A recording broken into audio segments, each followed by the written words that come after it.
Over the past few years, there's been a lot of enthusiasm and hype about fake meat.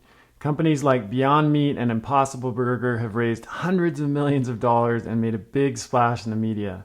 They've claimed that their products are healthier and more nutritious than red meat. But is that really true? That's exactly the question I'm going to answer in this video.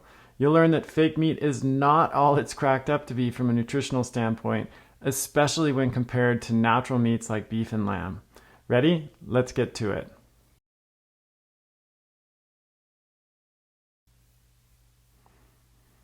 Hey everyone, I'm Chris Kresser with another Tuesday tip to help cut through the confusion and help you feel and perform your best. Fake meat has been all the rage lately, with everyone from Silicon Valley tech entrepreneurs to venture capitalists to plant-based diet gurus arguing that it's the future of meat because it's healthier and more sustainable environmentally than real meat. In this video, I'm going to compare the nutritional value of fake meat with real meat, and in a future video, I'll look at the environmental claims. Plant-based meat alternatives technically fall into the category of ultra-processed foods. Ultra-processed foods are made mostly from substances extracted from foods, like fats, starches, added sugars, and hydrogenated fats. And they may also contain additives like artificial colors and flavors or stabilizers. Now, we know already from a lot of research that ultra-processed foods are terrible for our health.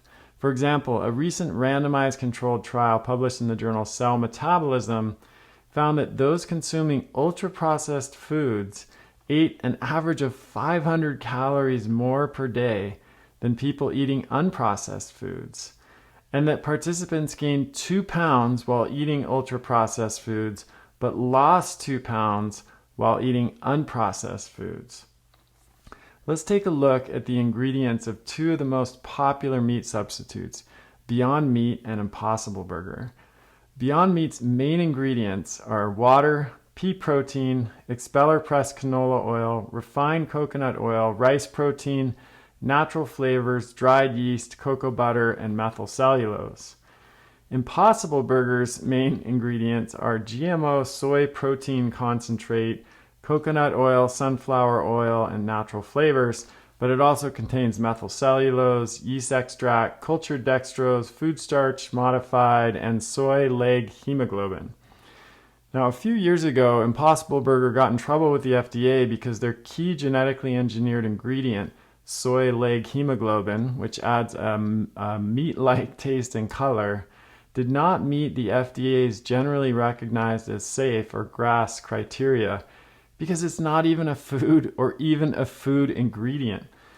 In discussion with the FDA, Impossible Foods also admitted that up to a quarter of its heme ingredient was composed of 46 unexpected additional proteins, some which were unidentified and none of which had been assessed for safety. Do these sound like healthy foods to you? So now let's look at the ingredients of a hamburger for comparison. Well, just one, beef. I know what I would choose. Another major issue with fake meat is protein quality. If you look at the label of Beyond Burger, you'll see that it lists 20 grams of protein per 115 gram patty.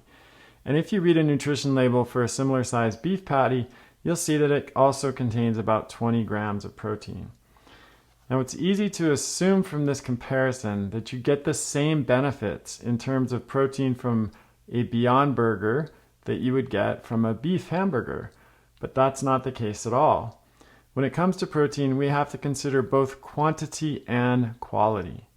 The quantity refers only to how much protein is in a given food, but the quality refers to the specific profile of amino acids, as well as other factors like our ability to digest and absorb the protein.